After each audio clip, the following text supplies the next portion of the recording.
I'm Robin Jennison, grew up in Healy, Kansas, was in the legislature for about 10 years and then did some lobbying, and then was Secretary of Wildlife and Parks, and then I ended up managing the Kansas State Fair. Well, my first relationship with the hunt was when I was Speaker of the House. It was in 1999, and I got an invitation to come to the hunt. And I'd never been a turkey hunter. I was basically an upland game hunter, pheasant and quail, never been a turkey hunter. And so I got the chance to come down here and learn how to hunt turkeys. Had a great guide, Jack Davis. He put me in front of a turkey, and we just had a great time. I had some great memories. I hunted it for, I think, 3 years. I hunted 2 years when I was Speaker, and then I hunted 1 more year, and then we'd started Kansas Outdoors, which was to promote pheasant hunting in Kansas. Involved with that was a radio show, and so then I came down for 2 years to cover the hunt for our radio shows. Probably the most memorable moment came quite a few years later. It was when I was secretary, and I got an invite to the hunt again. And I decided at that point that I wanted to use a bow to shoot a turkey. Came down the first day, was terrible. It was windy, it was rainy, and I had a pop-up blind. And Tim Thomas was my guide at that point, and Tim was not too keen on using the pop-up blind. So we didn't use it that first day. It might have blown away anyway, I don't know. But anyway, the second day was beautiful. And we go out early in the morning, set the pop-up blind up. Tim went to work, heard the gobbler. Gobbler comes in, gets with the decoys, and I'd determined that when I shot one, I was going to shoot it through the legs. And I did, and he ran a little ways, and then we went over and picked him up. And it was early. I'm 60-some at the time and feeling good about myself. I'd shot a turkey with a bow. And we're walking in, and we check that turkey, and when we walk out, there's this cute little high school girl coming in with her turkey, and it has no head. She had one of those guillotine arrows, and she'd shot her turkey. So I thought, well, you know, I'm not that good a shot, I guess. But that was a great experience for me because I had not really been a bow hunter. But to go out and watch nature wake up, and you hear turkey hunters talk about it, that's just a marvelous experience to do. You know, the owls, and hear the different animals come alive, and then when you start hearing the turkeys in the roost doing a little bit of gobbling, you just get excited and your blood pressure goes up, and you know you're going to have a good day. We didn't have turkey out where I grew up when I was younger.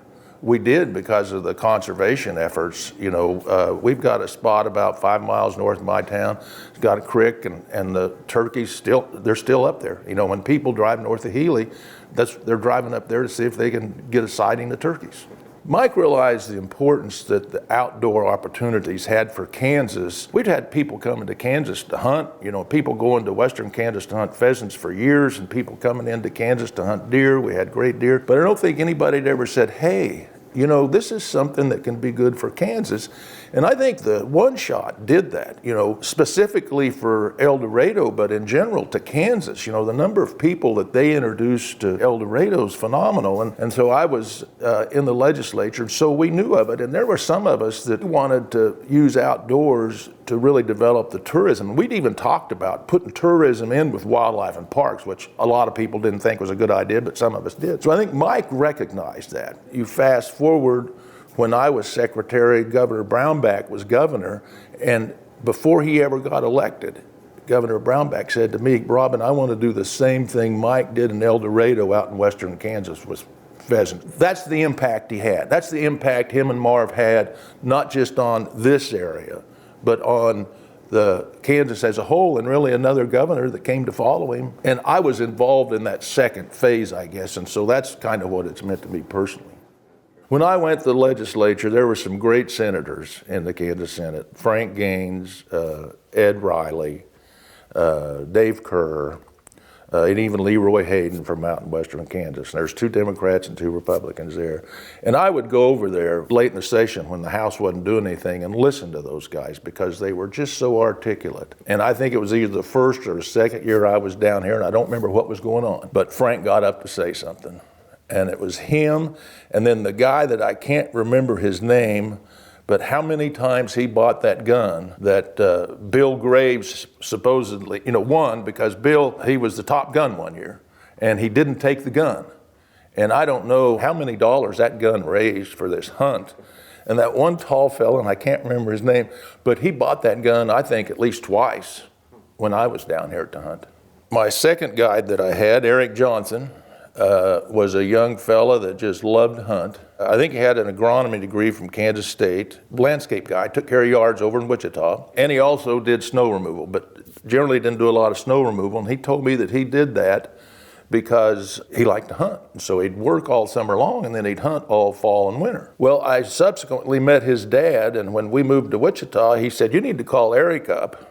He'll mow your lawn." Well, Eric had told me when we were hunting, he didn't like doing residential. He liked to do commercial stuff. And I called Eric up and I said, "Eric, hey, your dad said you'd mow my lawn." And he said, "Yeah, I'll come over and talk to you." And when he came over, I said, "I thought you didn't like mowing residential stuff." He said, "That's before I had kids." That's how I first met Eric, and then I met his dad, and his dad knew that I had hunted with Eric, and I've known those guys for all that time. Of course, Will Carpenter, Jerry Thomas, first met here to hunt.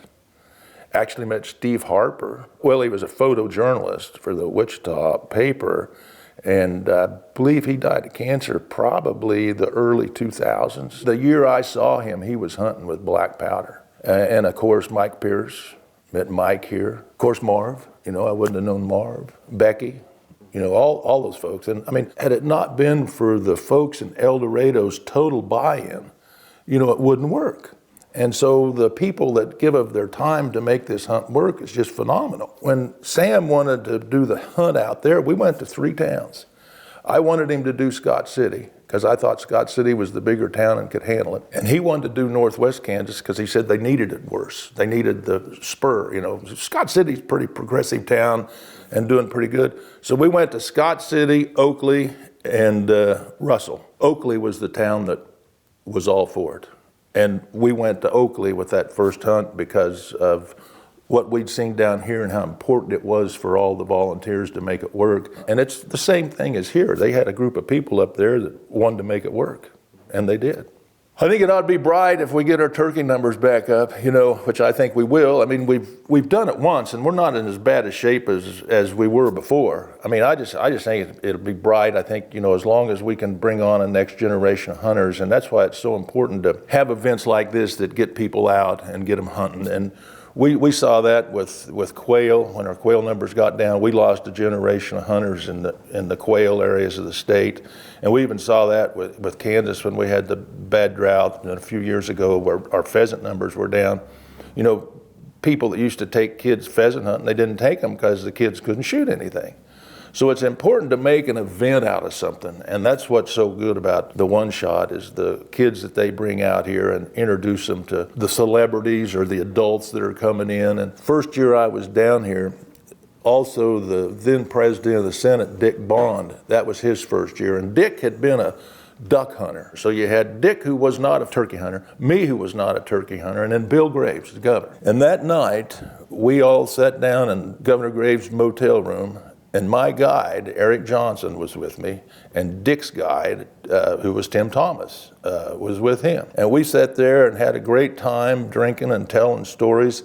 And the next day, Eric said, that was the most amazing thing I ever saw, is people like that, they're just regular people. Hunting is something that brings people together. It's a commonality, and so you can get captains of industry in here, you can get celebrities in here, and they get with these guides, and I think it teaches the guides as much about what some of these people are like as what it teaches those people about what Kansas is like, because the people that love the outdoors, they're all the same when you get to the core.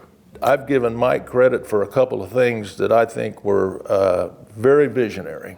One was when he made Wildlife and Parks a cabinet level position with a secretary appointed by the governor. It let me go to Washington and lobby on some things that we would not have been able to do. We were the only state in our region, in the Wafwa region, that could do that because of the setup that we had, and our governor was behind us on that. That was a great thing for Kansas, and there's been a lot that's been built on top of that since he did it.